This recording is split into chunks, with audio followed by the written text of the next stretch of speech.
যুদ্ধবিরতিতে সম্মত Iran Israel, ট্রাম্পের ঘোষণা এখন পর্যন্ত রাজি নয় তেহরান। কাতার ইরাকের মার্কিন ঘাঁটিতে ক্ষেপণাস্ত্র হামলা। আমিরাত সহ ৩ দেশের আকাশসীমা বন্ধে ঢাকা থেকে বাণিজ্যিক ফ্লাইট বাতিল। বিমানবন্দরে ভোগান্তি, দোহাগামী বিমান মাস্কটে অবতরণ। এনসিপির কার্যালয়ের নিচে নেতাকর্মীদের উপর ককটেল হামলা, জড়িতদের দ্রুত গ্রেফতারের দাবি, রমনা থানায় অভিযোগ।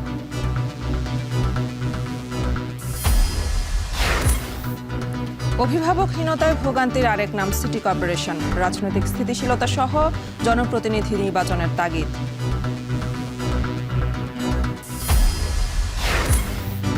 এবং হরমুজ প্রণালী বন্ধ হলেও জ্বালানি সরবরাহে ঘাটতি হবে না দাবি বিপিসির। বিকল্প পথে খরচ বাড়ায় উৎপাদনের প্রভাবের শঙ্কা।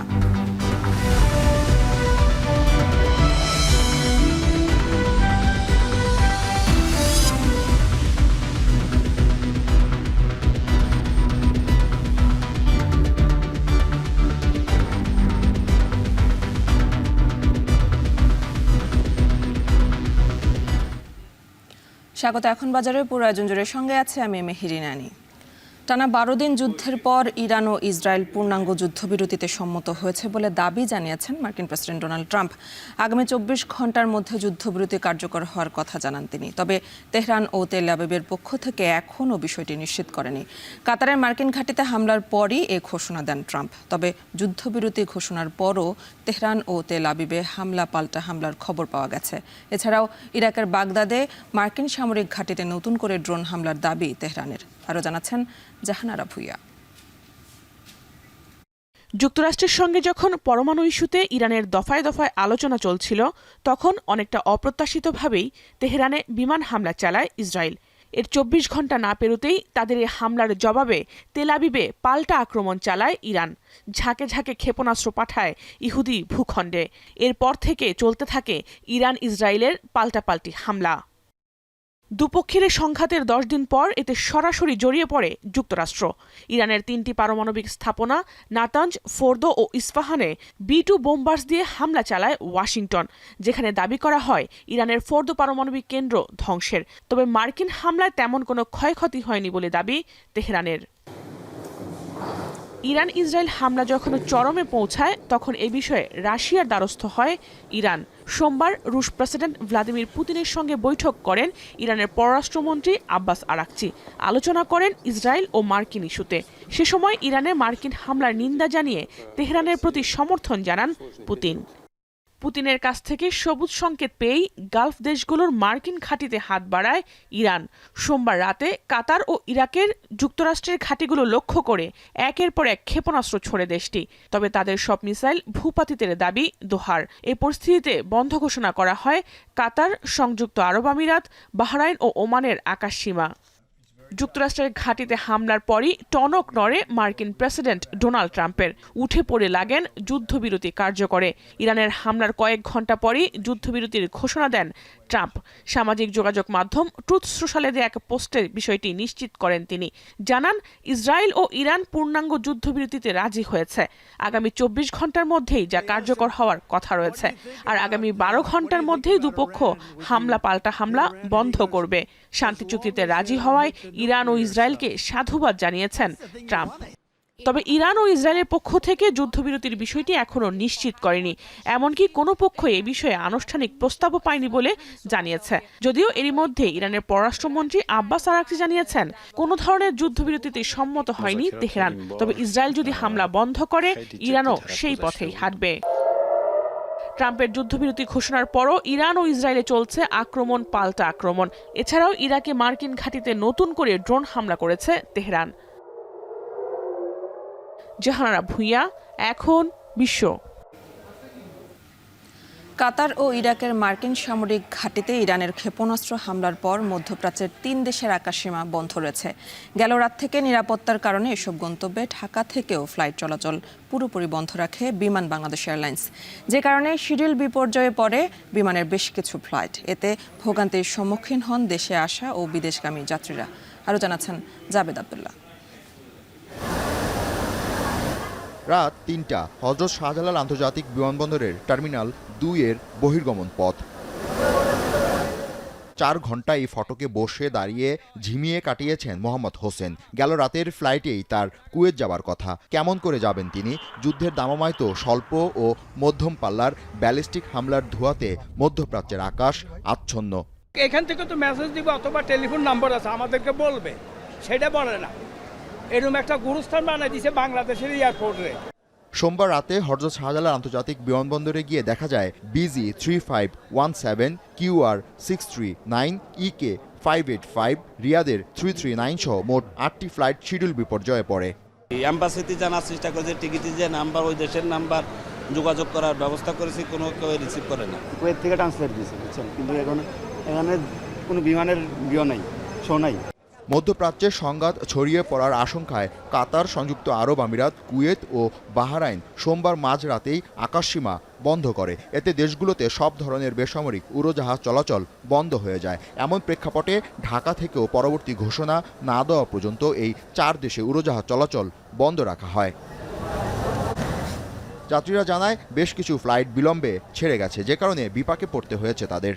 সময়টা বিলম্বিত হওয়ার কারণে এখানে যাত্রীরা একটু সমস্যা হচ্ছে। Situation very tough. আমার মনে হয় যে এটা লম্বা সময় লাগবে। এটা 1-2 দিন 5 দিনের সময় না। এটা আমার কাছে মনে হইতেছে যে এখন যে সংঘাত চলতেছে, যুদ্ধ পরিস্থিতি, সম্ভবত এই কারণে লেট হইতেছে। বেশি বিপাকে পড়েছেন কাতারগামী বিমানের ফ্লাইটের যাত্রীরা। কাতার ইরাকের মার্কিন সামরিক ঘাঁটিতে ইরানের ক্ষেপণাস্ত্র হামলার পর মধ্যপ্রাচ্যের 4 দেশের আকাশপথ বন্ধ হয়ে যায়, যে কারণে বিদেশ গমনে ইচ্ছুক দেশের এমনও হাজারো যাত্রী এই মাঝরাতে পড়েন বিপাকে। ধারণা করা হচ্ছে আগামীকাল সকাল পর্যন্ত বিমানের এই শিডিউল বিপর্যয় আরও বাড়তে পারে। এদিকে বেবিচক জানিয়েছে দোহা, দুবাই, বাহরাইন সহ মধ্যপ্রাচ্যের আরও কিছু দেশের আগমন ও বহির্গমন সকল বাণিজ্যিক ফ্লাইট বন্ধ থাকবে। এদিকে কাতারের দোহাগামী একটি ফ্লাইট মাঝ আকাশ থেকে পথ পরিবর্তন করে ওমানের মাস্কাটে অবতরণ করে। সেই সাথে US বাংলা এয়ারলাইন্সের কাতারগামী একটি ফ্লাইটও ভারতের আহমেদাবাদ বিমানবন্দরে অবতরণ করে। সোমবার মধ্যরাতে এক বার্তায় বিমানবন্দর কর্তৃপক্ষ বলেছেন, পরবর্তী নির্দেশ না দেওয়া পর্যন্ত দোহা, দুবাই, আবুধাবি, কুয়েত এবং বাহরাইন হয়ে আগমন ও বহির্গমনকারী সব বাণিজ্যিক ফ্লাইট বাতিল থাকবে। এই পরিস্থিতিতে এ রুটে ভ্রমণের পরিকল্পনায় থাকা যাত্রীদেরকে নিজ নিজ এয়ারলাইন্স অফিসের সঙ্গে জরুরি ভিত্তিতে যোগাযোগ করে পরবর্তী নির্দেশনা অনুযায়ী ভ্রমণের সময়সূচি পুনর্নির্ধারণের পরামর্শ দেওয়া হয়েছে। জাবেদ আব্দুল্লাহ, এখন, ঢাকা। রাজধানীর বাংলা মোটরে এনসিপির কেন্দ্রীয় কার্যালয়ের নিচে ককটেল হামলা চালিয়েছে দুর্বৃত্তরা। এনসিপির অভিযোগ, দলের সদস্য সচিব আক্তার হোসেন সহ নেতাকর্মীদের লক্ষ্য করেই এই হামলা চালানো হয়েছে। সোমবার রাত 10:30টার দিকে ককটেল বিস্ফোরণের ঘটনায় এনসিপির 4 নেতা আহত হয়েছেন। পরে তাৎক্ষণিক বিক্ষোভ করে দলটির নেতাকর্মীরা সেখান থেকে শাহবাগ গিয়ে শেষ হয়। এ সময় তারা বলেন, এই ককটেল হামলাকে সাধারণভাবে দেখার সুযোগ নেই। এনসিপির সদস্য সচিব আক্তার হোসেন বলেন, হামলা করে বিচার ও সংস্কার কাজ থামানো যাবে না। যারা নিষিদ্ধ হওয়ার পরেও ঝটিকা মিছিল করছে তাদের কঠোরভাবে দমনের জন্য আইনশৃঙ্খলা বাহিনীর প্রতি আহ্বান জানান তিনি। এনসিপি নেতারা নিরাপত্তা শঙ্কায় রয়েছে দাবি করে তিনি আরও বলেন, এনসিপি নেতাকর্মীদের নিরাপত্তার দায়িত্ব আইনশৃঙ্খলা বাহিনী সহ সকলের।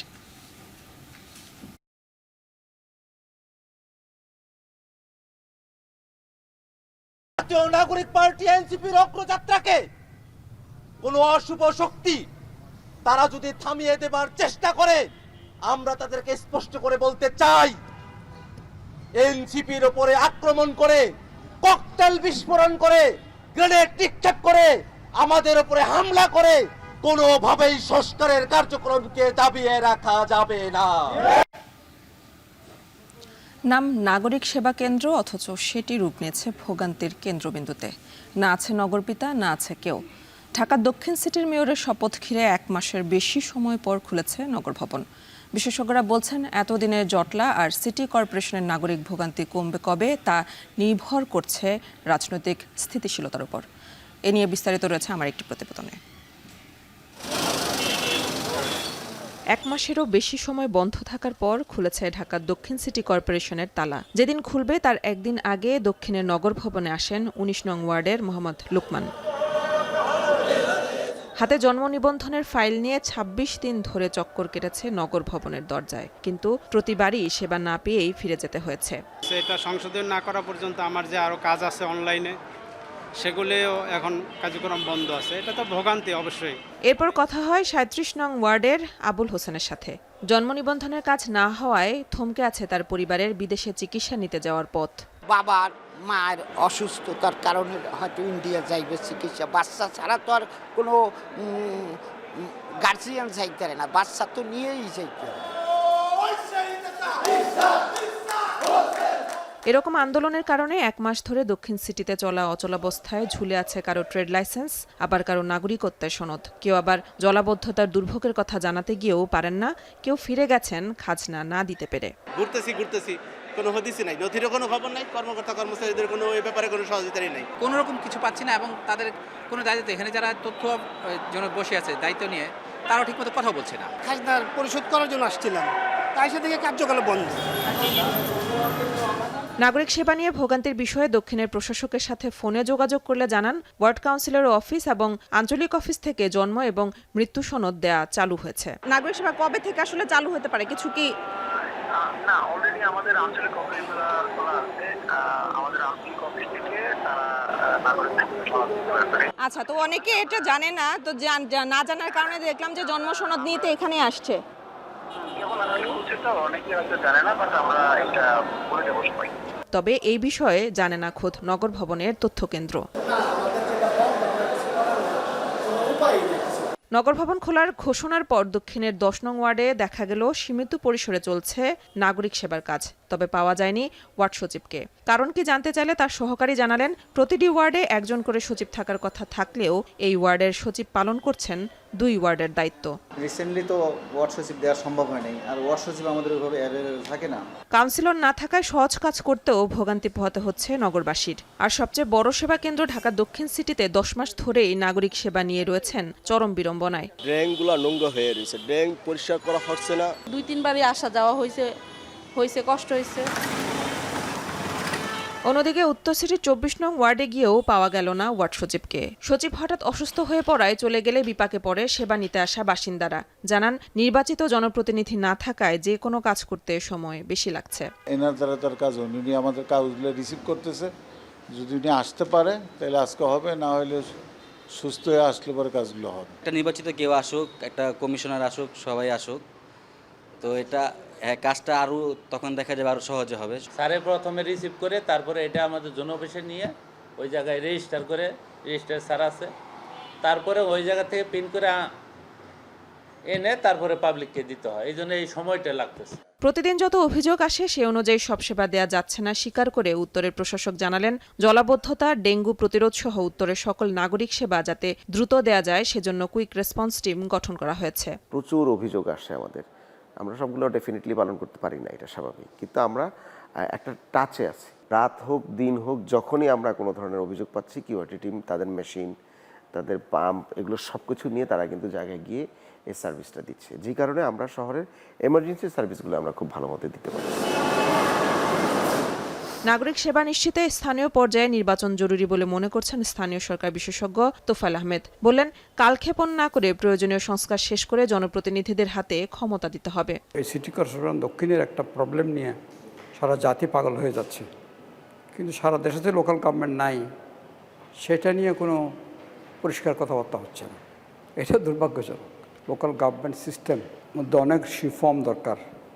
সেই রিফর্মের জন্য সরকার কমিশন করেছেন এবং কমিশন রিপোর্ট দিয়েছে। এখন উচিত হচ্ছে অতি অবিলম্বে এই রিপোর্টগুলো বিবেচনা করে যেগুলো অতি প্রয়োজনীয় সংস্কারগুলো সাধন করা। এছাড়া সারা দেশে যেভাবে ডেঙ্গু ও করোনা বাড়ছে, সেখানে স্থানীয় কাঠামো জনপ্রতিনিধি শূন্য থাকায় তা সামাল দেয়া সিটি কর্পোরেশনের জন্য কঠিন হয়ে পড়বে বলেও শঙ্কা তাদের। স্থানীয় সরকার কাঠামো কতটা গুরুত্বপূর্ণ তা সকলেরই উপলব্ধি হয়েছে এটি ভেঙে পড়ার পর।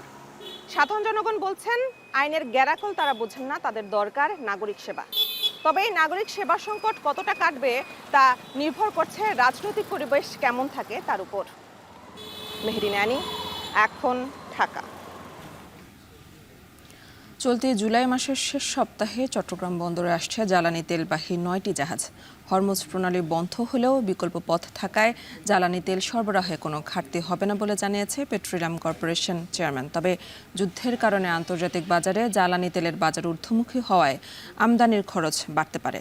তবে জ্বালানি তেলের ঘাটতি হলে কিংবা দাম বাড়লে সার্বিক অর্থনীতিতে বিরূপ প্রভাব পড়বে বলে শঙ্কিত ব্যবসায়ীরা। আরও জানাচ্ছেন হাজরা শুলি।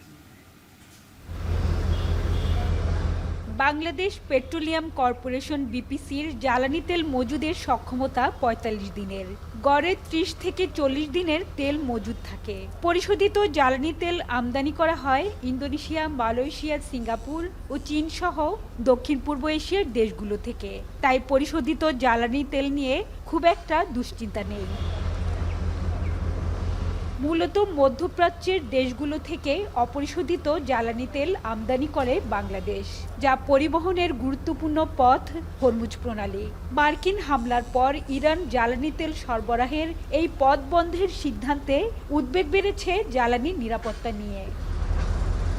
যদিও বিপিসি বলছে হরমুজ প্রণালী বন্ধ হলে বিশ্ববাজারে তেলের দাম বাড়ার শঙ্কা থাকলেও সরবরাহে ঘাটতি হবে না। ইস্টার্ন রিফাইনারির জন্য বছরে প্রায় ১৩ থেকে ১৫ লাখ মেট্রিক টন অপরিশোধিত জ্বালানি তেল আমদানি করা হয়। বিপিসির চেয়ারম্যান বলছেন, সৌদি আরব ও দুবাইয়ের সরবরাহকারীরা আশ্বস্ত করেছেন জ্বালানি তেল সরবরাহে কোনো সমস্যা হবে না। হরমুজ প্রণালী বন্ধ হলে আমদানি করা যাবে আবুধাবির ফুজাইরা বন্দর দিয়েও।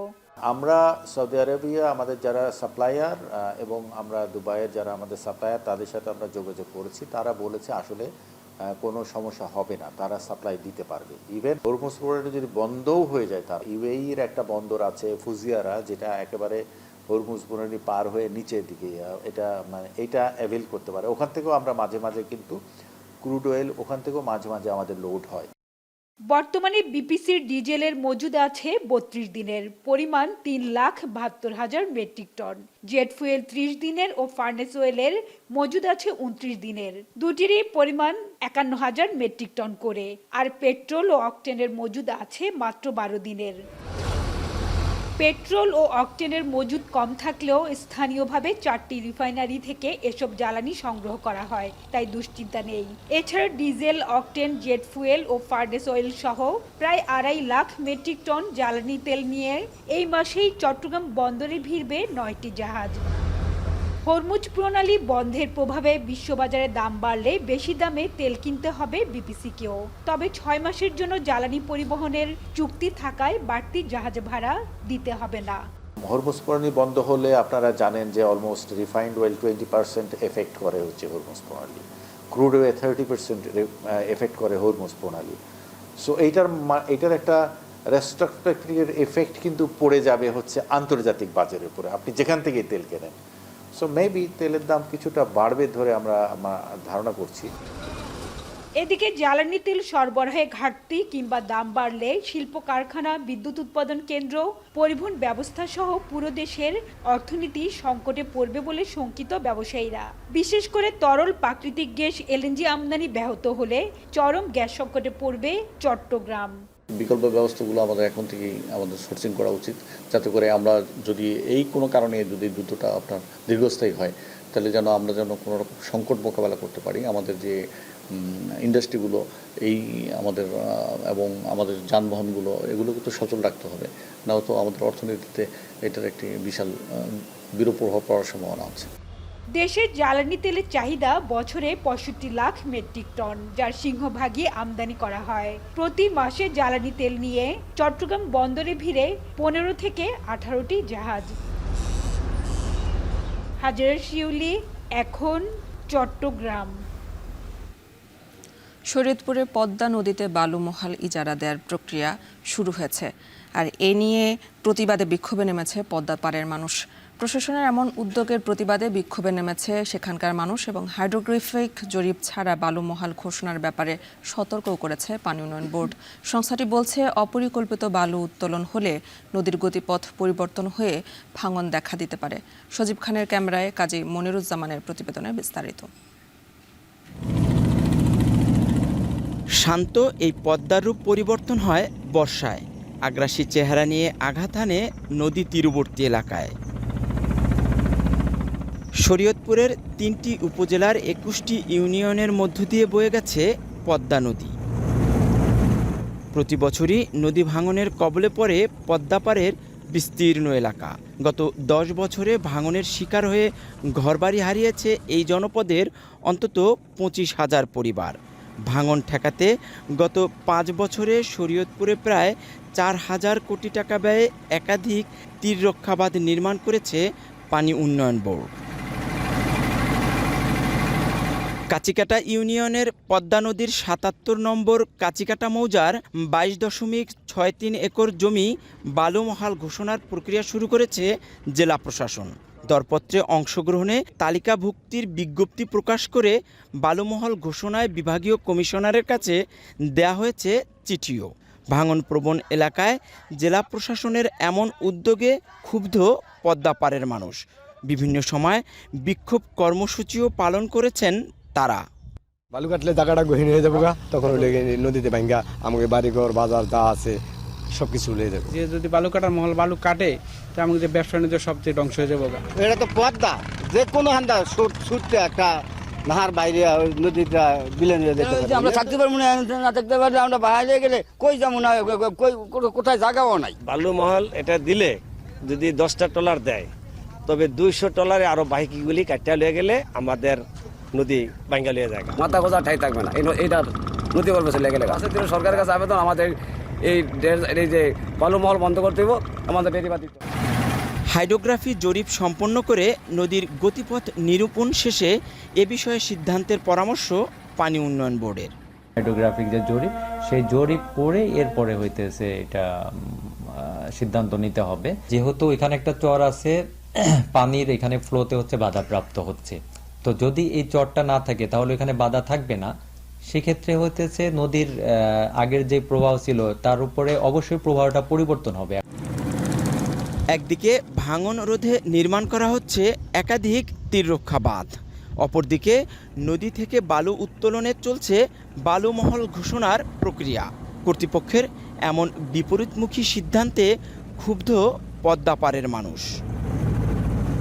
প্রমত্তা এই পদ্মা নদীর মাঝে জেগে ওঠা এই ডুবোচরের বালু কেটে নেওয়ার বৈধতা দেওয়া হলে একদিকে বাম তীরে 1000 কোটি টাকা ব্যয়ে তীররক্ষা বাঁধ যেমনটা ঝুঁকিতে পড়বে, তেমনি পদ্মার গতিপথ পাল্টে গিয়ে বাম তীরের বিস্তীর্ণ এই জনপদ ভাঙন ঝুঁকিতে পড়বে, এমনটাই বলছে পানি উন্নয়ন বোর্ড। কাজী মনিরুজ্জামান, এখন শরীয়তপুর। এখন বাজারের সময় হলো একটি বিরতি, ফিরছি একটু পরেই।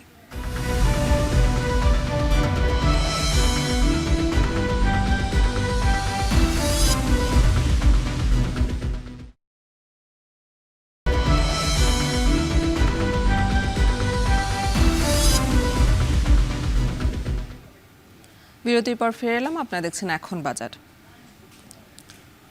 কোনোভাবে নিয়ন্ত্রণে আসছে না হটস্পট হিসেবে চিহ্নিত বরগুনার ডেঙ্গু পরিস্থিতি। ডেঙ্গু মোকাবেলায় সচেতনতা ও মশক নিধন কার্যক্রমের বিকল্প নেই বলছেন সংশ্লিষ্টরা।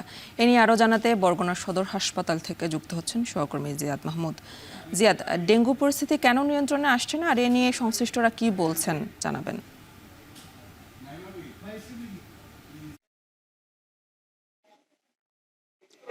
যে জনপদে সূর্য উঠত একটা সময় স্নিগ্ধ আর সজীবতায়, সেখানে কিন্তু এখন সকাল হয় মানুষের উৎকণ্ঠা আর উদ্বেগ নিয়ে। কেননা এখানের যারা রয়েছেন, রোগী রয়েছেন, স্বজন রয়েছেন, কিংবা নতুন করে ডেঙ্গুতে আক্রান্ত হচ্ছেন, তারা কিন্তু প্রতিনিয়তই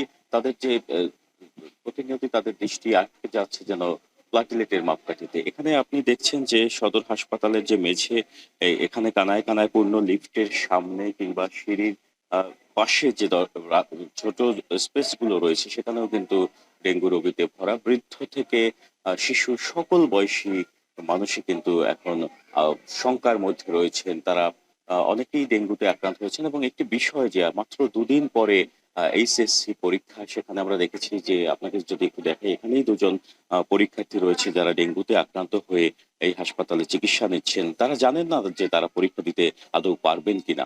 তো এখানে আমি যেটি বলছিলাম যে নানা শ্রেণী পেশার মানুষ, বিশেষ করে বরগুনায় যারা আক্রান্ত হচ্ছেন তাদের বেশিরভাগই নিম্ন আয়ের মানুষ, কৃষক কিংবা জেলে, তারাও কিন্তু তারাই আক্রান্ত হচ্ছেন বেশি। এবং এখানে আমরা দেখছি যে চিকিৎসকরা তারা প্রাণপণ চেষ্টা করে যাচ্ছেন। এবং আমার কাছে যে তথ্যটি রয়েছে, গতকাল সকাল 11টা পর্যন্ত নতুন করে 73 জন ডেঙ্গু রোগী আক্রান্ত হয়েছিল। এবং এ নিয়ে গতকাল পর্যন্ত জেলায় মোট আক্রান্তের সংখ্যা 2402 জন এবং হাসপাতাল কিংবা স্বাস্থ্য কমপ্লেক্সগুলোতে এখন পর্যন্ত 200-র বেশি ডেঙ্গু রোগী ভর্তি আছেন বলে জানা গিয়েছে। তো এখানে যে ওয়ার্ডগুলো রয়েছে সেখানে কিন্তু স্থান সংকুলন না হওয়ার ফলে মেঝেতে আশ্রয় নিয়েছেন।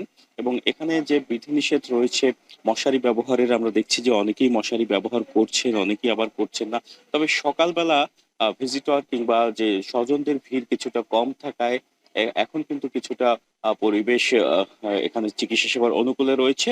আর এদিকে জেলা প্রশাসন, পৌর প্রশাসন তারা মশক নিধন কার্যক্রম অব্যাহত রেখেছে। যদিও এতদিন যে সমস্যাটি হয়েছিল বৃষ্টিপাত হওয়ার ফলে এখানে মশক নিধনের ক্ষেত্রে যে ঔষধ স্প্রে কিংবা এখানে অন্যান্য যে কার্যক্রম সেটি কিন্তু ব্যাহত হয়েছিল। আজকে সকাল থেকে দেখেছি রৌদ্রোজ্জ্বল সকাল, এবং এখন থেকে যদি মশক নিধন কার্যক্রমটি যথাযথভাবে করা যায় তাহলে ডেঙ্গু পরিস্থিতি কিছুটা নিয়ন্ত্রণে আনা সম্ভব বলে বলছেন সচেতন মহল। তো এই ছিল বরগুনা সদর হাসপাতাল থেকে ডেঙ্গু পরিস্থিতি সবশেষ তথ্য। বরগুনার ডেঙ্গু পরিস্থিতি নিয়ে জানাচ্ছিলেন সহকর্মী জিয়াদ মাহমুদ। এদিকে সাতক্ষীরা শহরে মশার উপদ্রব ভয়াবহ রূপ নিয়েছে। ডেঙ্গুর মৌসুম শুরুর আগেই শহর জুড়ে ছড়িয়ে পড়েছে আতঙ্ক। এমন পরিস্থিতিতেও মশা নিধনে কার্যকর কোনো পদক্ষেপ নিতে দেখা যাচ্ছে না পৌর কর্তৃপক্ষকে। জনসচেতনতায় নেই প্রচারণাও। আহসান রাজীবের প্রতিবেদনে ক্যামেরায় ছিলেন মাসুদ রানা। বর্ষা শুরু হতেই মশার উপদ্রবে অতিষ্ঠ সাতক্ষীরার মানুষ। শহরের অলিগলি তো বটেই, হাসপাতাল, বাজার, এমনকি বাসা বাড়িতেও এখন দিনরাত মশার রাজত্ব। আর এর সঙ্গে বাড়ছে ডেঙ্গুর ভয়। খোলা ড্রেন, নালায় জমে থাকা পানি আর অপরিচ্ছন্ন পরিবেশে জন্ম নিচ্ছে ডেঙ্গু বাহক এডিস মশা। পলাশপোল, ইটাগাছা, সুলতানপুর, কাটিয়া, টাউন বাজার ও সদর হাসপাতালের মতো গুরুত্বপূর্ণ এলাকার পরিস্থিতি সবচেয়ে খারাপ। এদিকে ডেঙ্গু ছড়িয়ে পড়ার শঙ্কায় শহর জুড়ে বাড়ছে উদ্বেগ। মশা বেশি হয়, ছেলেবিলি মশারির মধ্যে থাকতে হয়। পানি তো নোংরা, পানি ময়লা, পানির জন্য আমরা খুব সমস্যার মধ্যে রয়েছি। মশা নিধনের জন্য যে কার্যক্রম রয়েছে সেই কার্যক্রম থেকেও পৌরসভা করতেছে না। কেন করতেছে না সেটা আমাদের জানার বাইরে। এলাকায় খালি চোখেই দেখা যায় মশার লার্ভা।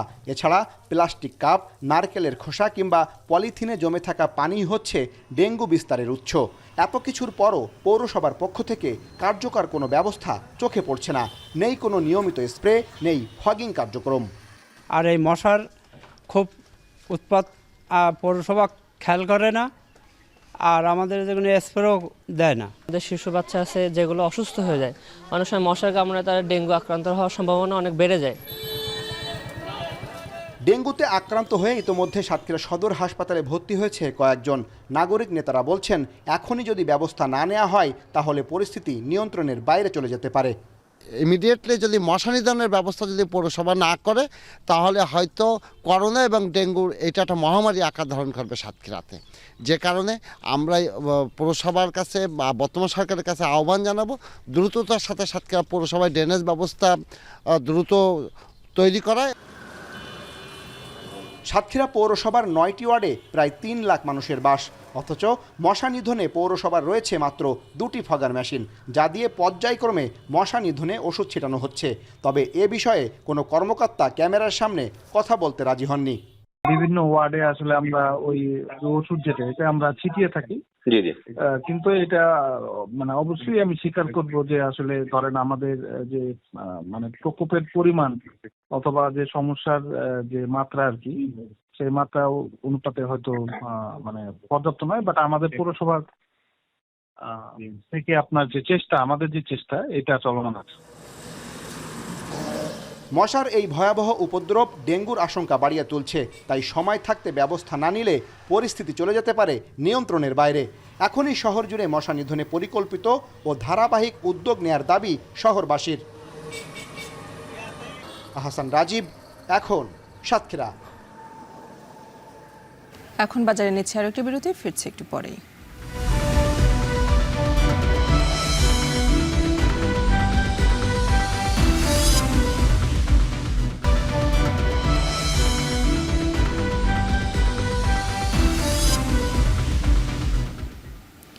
বিরতির পর ফিরে এলাম আরও একবার। আপনারা দেখছেন এখন বাজার। সরবরাহ বৃদ্ধি পাওয়ায় পাইকারি ও খুচরা বাজারেও কমেছে ডিমের দাম। প্রতি হালি ডিম পাইকারিতে 34 আর খুচরা বাজারে বিক্রি হচ্ছে সর্বোচ্চ 40 টাকায়। এ নিয়ে আরও জানাতে গাজীপুরের নতুন বাজার ডিমের আড়ত থেকে যুক্ত আছেন ইফতেখার রায়হান। ইফতেখার, জানাবেন হঠাৎ ডিমের সরবরাহ কিভাবে বাড়লো আর এই দাম নিয়ে খামারিরা কি বলছেন? আপনি ঠিকই বলেছেন যে বাজারে কিন্তু সরবরাহ বেশ ভালো রয়েছে, কারণ আমরা যতটুকু জানতে পেরেছি বাজারের যারা পাইকারি এবং বিক্রেতা রয়েছেন তাদের সাথে কথা বললে তারা বলছেন যে মূলত কোরবানির ঈদের সময় কিন্তু ডিম তেমন একটা বেচা কেনা হয়নি, যে কারণে খামারগুলোতে ডিম আটকে পড়েছে। সেই ডিমগুলো কিন্তু এই মুহূর্তে কিন্তু বাজারে কিন্তু যখন আসছিল তখন কিন্তু অন্যান্য সময়ের তুলনায় কিন্তু বাজারে ডিমের সরবরাহটা অনেক গুণে কিন্তু বৃদ্ধি পেয়েছে। যে পাশাপাশি কিন্তু ডিমের চাহিদাও বলছেন যে গরমের কারণে ডিমের চাহিদা কিছুটা কম। যে সবকিছু মিলিয়ে কিন্তু বাজারে এই মুহূর্তে ডিমের সরবরাহ বেশ স্বাভাবিক রয়েছে এবং সরবরাহটা অন্যান্য সময়ের তুলনায় বৃদ্ধি পেয়েছে, যার প্রভাব পড়েছে আমরা দেখেছি যে পাইকারি এবং খুচরা বাজারে। পাইকারি বাজারে প্রতি হালি ডিম বিক্রি হচ্ছে 33 টাকা থেকে 34 টাকার মধ্যে, এবং সেটি যখন হাত বদলের মাধ্যমে খুচরা বাজারে গিয়ে পৌঁছাচ্ছে সেখানে বিক্রি হচ্ছে সর্বোচ্চ 40 টাকা। এবং এই যে ডিমের দামটি কম রয়েছে যে কারণে কিন্তু ক্রেতাদের মধ্যেও আমরা দেখেছি যে এক ধরনের স্বস্তি রয়েছে এবং ক্রেতারা কিন্তু বেশ সন্তুষ্ট। তারা বলছেন যে ডিমের দামটি এই 40 টাকা হালি যদি সর্বোচ্চ যদি থাকে, এর মধ্যে সীমাবদ্ধ থাকলে কিন্তু তারা কিন্তু খুশি। এবং তবে ক্রেতাদের মধ্যে স্বস্তি ফিরলেও কিন্তু যারা আর খামারি রয়েছেন তাদের মধ্যে কিন্তু এক ধরনের কিন্তু উৎকণ্ঠা রয়েছে, কারণ তারা বলছেন যে তাদের যে উৎপাদন খরচ সেই তুলনায় কিন্তু তারা দাম পাচ্ছেন না। খামারগুলো থেকে সর্বোচ্চ 60 টাকা 80 পয়সা থেকে 8 টাকার মধ্যে কিন্তু প্রতি পিস ডিম বিক্রি হচ্ছে, যে কারণে তারা বলছেন যে তাদের উৎপাদন খরচের চাইতে কম দামে কিন্তু তাদেরকে ডিম বাজারে বিক্রি করতে হচ্ছে। তো সবকিছু মিলিয়ে বাজারে এই মুহূর্তে কিন্তু ডিমের সরবরাহ কিন্তু বেশ স্বাভাবিক রয়েছে, যার প্রভাবে কিন্তু ডিমের দাম অনেকটাই ক্রেতাদের নাগালের মধ্যে রয়েছে। তো এই ছিল আমার কাছে গাজীপুরের ডিমের বাজার থেকে সবশেষ তথ্য। গাজীপুরের ডিমের বাজার নিয়ে জানাচ্ছেন সহকর্মী ইফতেখার রায়হান। সৈকতের প্রাকৃতিক গঠন রক্ষা ও পরিবেশ সুরক্ষার কথা বলা হলেও বাস্তবতা ভিন্ন। কক্সবাজারের কলাতলিতে সৈকতের বালিয়াড়ি কেটে তৈরি করা হয়েছে কৃত্রিম খাল। এই খাল দিয়ে হোটেল মোটেলের ময়লা পানি গিয়ে মিশছে সমুদ্রে। পরিবেশবাদীরা বলছেন এতে দূষিত হচ্ছে প্রকৃতি, সেই সঙ্গে পর্যটকদের জন্য তৈরি হচ্ছে প্রাণঘাতী ফাঁদ। মনতোষ বেদকের তথ্যে ও মোহাম্মদ রাসেলের ছবিতে প্রতিবেদনে বিস্তারিত। কক্সবাজারের কলাতলি সমুদ্র সৈকতে ডিভাইন ইকো রিসোর্টের পাশ ঘেঁষে কাটা হয়েছে বালিয়াড়ি। কয়েকদিন আগে সেখানে তৈরি করা হয়েছে একটি কৃত্রিম খাল, যা এখন রীতিমতো একটি স্থায়ী পানি চলাচলের পথ। গত কয়েকদিন ধরে এই খাল দিয়েই হোটেল মোটেল জোনের বর্জ্য ও দূষিত পানি মিশে যাচ্ছে সরাসরি সমুদ্রে। স্থানীয়রা বলছেন কয়েক বছর আগে এই এলাকায় পানি স্বাভাবিকভাবে প্রবাহিত হতো পাশের একটি ছড়ার মাধ্যমে। সেটি প্যাসিফিক বিচ লাউঞ্জ ক্যাফের সামনে দিয়ে গিয়ে মিশত সাগরে। সম্প্রতি অতিথিদের চলাচলের সুবিধার্থে ছড়াটি বালুর বস্তা দিয়ে বন্ধ করে দেয় ক্যাফে কর্তৃপক্ষ। তখন থেকেই জমা পানির চাপে ডিভাইনের সামনে ও পাশে তৈরি হয় গভীর ডোবা।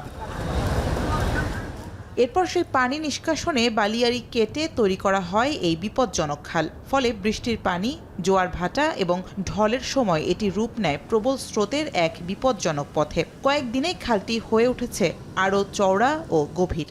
সুয়ারেজের সমস্ত পানি এসে মানে যেহেতু পানি যখন শুকায় এখান থেকে বিশ্রী গন্ধ ওঠে। হোটেলের যত সুয়ারেজের লাইন এটা দিয়ে নামে সমুদ্রে নামে। পর্যটক ওঠানামা করে তারা কি সুয়ারেজের পানি ভেঙে করে আসবে, এবং যখন বৃষ্টি হয় এখানে এক গলা পানি হয়ে যায়। আমার জায়গা রক্ষা করার জন্য আমি এখানে বাদ দিচ্ছি। ব্রিজের পাশে যে প্লটগুলো আছে ওই রাস্তার পানিগুলো প্লটে আসে, প্লট থেকে আবার এই ব্রিজের নিচ দিয়ে চলে এসে মানে এখানে অনেক পানি অনেক বৃষ্টির কারণে একদম জমে গেছে। এই ঘটনায় পর্যটন ও স্থানীয়দের মধ্যে অসন্তোষ দেখা দিয়েছে। খালের কারণে সৈকতে ঘুরতে এসে অনেকেই পড়ছেন বিড়ম্বনায়। নিরাপত্তার পাশাপাশি সৌন্দর্য হানি নিয়েও হতাশা প্রকাশ করেছেন তারা। বিভিন্ন আবাসিকের পানি এবং বিভিন্ন কলকারখানার পানি এসে সমুদ্রে মিশে যাচ্ছে, সমুদ্রের পরিবেশ নষ্ট হচ্ছে। এই যে একটা নালা, এই নালার কিন্তু আমরা কক্সবাজার সমুদ্র সৈকতে আশা করিনি। এই উপরের যে বজ্রগুলি, যে দুর্গন্ধ, যে ময়লা, সেগুলি আমাদের সমুদ্রে আসতেছে। এই পানিটা নোংরা পানি, ওই ওয়াশরুমের পানির চেয়ে অনেক খারাপ হয়েছে এই নালার পানিটা। এদিকে পরিবেশবিদরা বলছেন সৈকতের আশপাশে গড়ে তোলা অনেক স্থাপনা এখন যুক্ত করা হয়েছে শহরের মূল ড্রেনেজ ব্যবস্থার সাথে। এমন প্রেক্ষাপটে অপরিকল্পিত কৃত্রিম খালের কারণে সৈকতের স্বাভাবিক গঠন বিপর্যস্ত হচ্ছে, দূষণ ছড়াচ্ছে সমুদ্র জুড়ে, আর গুপ্ত খাল থেকে তৈরি হচ্ছে সমুদ্র স্নানে নিরাপত্তা ঝুঁকি ও প্রাণঘাতী ফাঁদ।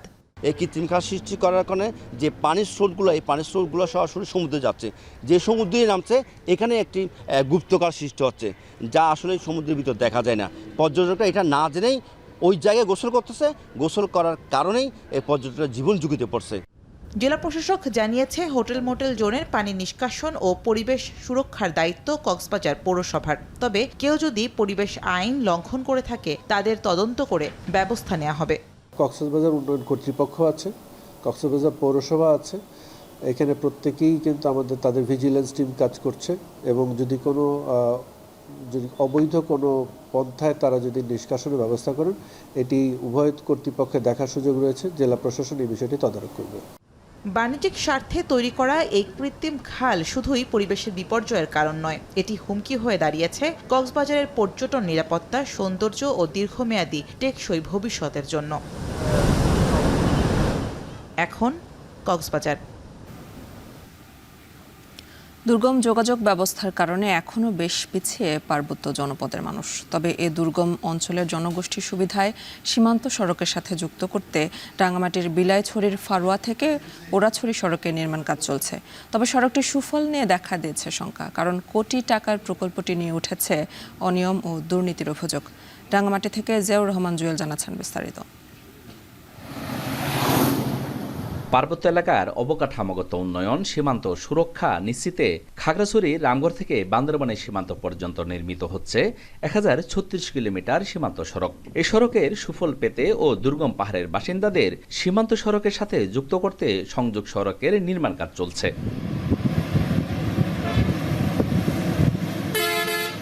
রাঙ্গামাটির রাজস্থলীর সাথে সীমান্ত সড়কে যুক্ত হয়েছে বিলাইছড়ির ফারুয়া। তবে উন্নত যোগাযোগ ব্যবস্থা না থাকায় এখানকার গ্রামে উৎপাদিত কৃষিপণ্য পরিবহন আর যোগাযোগে এখনো ভরসা গ্রামীণ মেঠোপথ।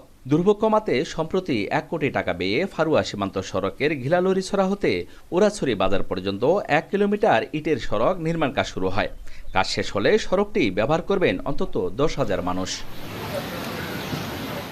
তবে সড়কের নির্মাণ কাজের শুরু থেকেই ঠিকাদারি প্রতিষ্ঠানের বিরুদ্ধে নানান অনিয়মের অভিযোগ স্থানীয়দের। নিম্নমানের ইট ব্যবহারের পাশাপাশি অনেক স্থানে মাটি না কেটেই বিছিয়ে দেওয়া হচ্ছে এসব ইট, দেওয়া হচ্ছে না পর্যাপ্ত বালি।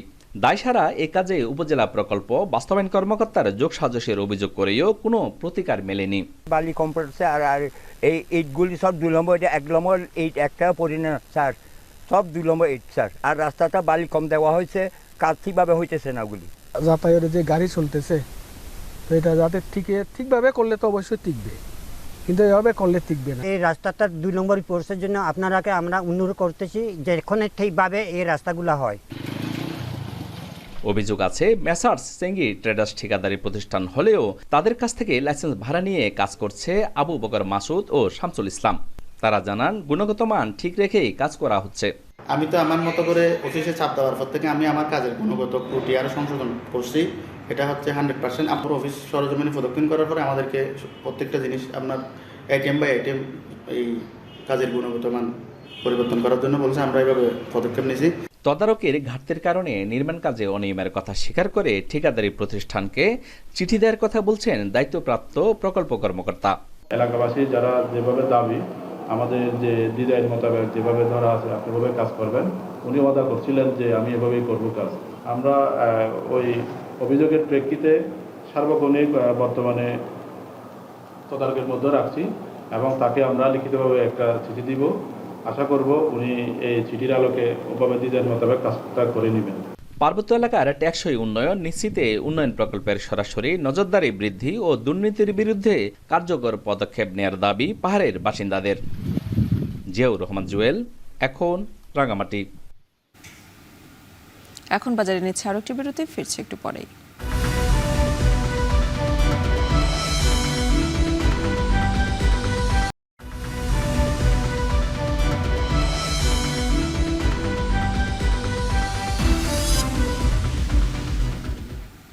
বিরতির পর ফিরে এলাম আরও একবার। আপনারা দেখছেন এখন বাজার। টেস্ট সিরিজের মধ্যে মেহেদী মিরাজের নেতৃত্বে 16 সদস্যের ওয়ানডে দল ঘোষণা করেছে বিসিবি। দীর্ঘদিন পর দলে ফিরেছেন নাইম শেখ। ইনজুরি কাটিয়ে দলে ফিরেছেন পেসার তাসকিন আহমেদও, তবে জায়গা হয়নি নুরুল হাসান সোহানের। শ্রীলঙ্কা আগামী 2 জুলাই থেকে শুরু হতে যাওয়া ওয়ানডে সিরিজে আরও ফিরেছেন হাসান মাহমুদ। বিস্তারিত জানাচ্ছেন আরিফুল ইসলাম সাহাব। শ্রীলঙ্কা সফরের দলে চমক নেই, তবে আছে প্রত্যাবর্তনের হিড়িক। ওয়ানডে সিরিজের জন্য ঘোষিত 16 সদস্যের দলে প্রায় 2 বছর পর ডাক পেয়েছেন নাইম শেখ। তাকে জায়গা দিতে বাদ পড়তে হয়েছে সৌম্য সরকারকে। সৌম্য সরকার আমাদের সঙ্গে আছেন, তো আমরা চাই যে তাকে পূর্ণ সুস্থ রূপে, এখনো হয়তো সুস্থ আছেন, but we can't take any chance, তৃতীয় ওপেনার হিসেবে সবচেয়ে ভালো এবং কে অ্যাভেলেবেল আছে, এবং সেই আলোকেই নাইম শেখ এসছেন টিমে। তার যে খেলার ইন্টেন্সিটিটা, আমাদের টপ যে 2জন ওপেনার ব্যাটিং করছেন সেই একই ইন্টেন্সিটিতে ব্যাট করার মতো সক্ষমতা একটা নজির রেখেছেন কিন্তু ঢাকার ক্রিকেটে। সবশেষ সিরিজে না থাকলেও ইনজুরি কাটিয়ে শ্রীলঙ্কা সফরের দলে ফিরেছেন পেসার তাসকিন আহমেদ, তবে নতুন করে বাদ পড়েননি কেউ। হাসান মাহমুদও দলে ফেরায় লঙ্কা যাত্রায় টাইগার টিমের সঙ্গী 5 পেসার।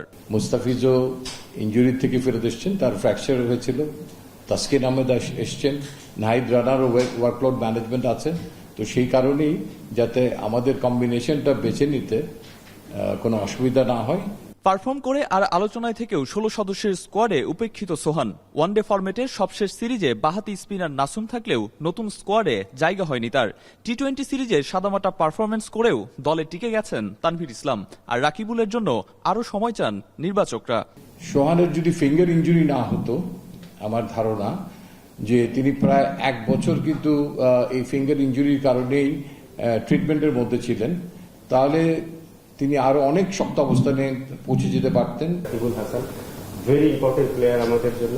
আমরা চাই যে ও যেন আরো ভালো হয়ে ন্যাশনাল টিমে আসে, সো দ্যাট ও লং টাইম খেলতে পারে। চলতি সপ্তাহেই ওয়ানডে ক্রিকেটারেরা শ্রীলঙ্কার উদ্দেশ্যে দেশ ছাড়বে। শ্রীলঙ্কায় 2 জুলাই প্রথম ওয়ানডে আর 8 জুলাই পাল্লে কেলেতে হবে 3 ম্যাচ ওডিআই সিরিজের শেষ ম্যাচ। আরিফুল ইসলাম সাহাব, এখন ঢাকা। শেষ করবো এখন বাজার, তবে তার আগে শিরোনামগুলো আরো একবার। যুদ্ধবিরতিতে সম্মত ইরান ইসরায়েল, ট্রাম্পের ঘোষণা এখন পর্যন্ত রাজি নয় তেহরান। কাতার ইরাকের মার্কিন ঘাঁটিতে ক্ষেপণাস্ত্র হামলা। আমিরাত সহ 3 দেশের আকাশসীমা বন্ধে ঢাকা থেকে বাণিজ্যিক ফ্লাইট বাতিল। বিমানবন্দরে ভোগান্তি, দোহাগামী বিমান মাস্কটে অবতরণ। এনসিপির কার্যালয়ের নিচে নেতাকর্মীদের উপর ককটেল হামলা, জড়িতদের দ্রুত গ্রেফতারের দাবি, রমনা থানায় অভিযোগ।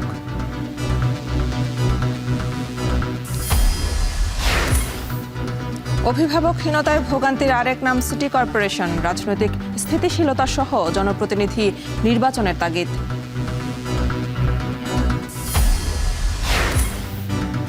এবং হরমুজ প্রণালী বন্ধ হলেও জ্বালানি সরবরাহে ঘাটতি হবে না দাবি বিপিসির। বিকল্প পথে খরচ বাড়ায় উৎপাদনের প্রভাবের শঙ্কা। শেষ করছে এখন বাজার। এখন টেলিভিশন ওয়েবসাইটে দেখতে ভিজিট করুন www.ekhon.tv। এছাড়া ফেসবুকে দেখতে ভিজিট করুন facebook.com/tv.ekhon এবং ইউটিউবে দেখতে ভিজিট করুন youtube.com/c/ekhon tv।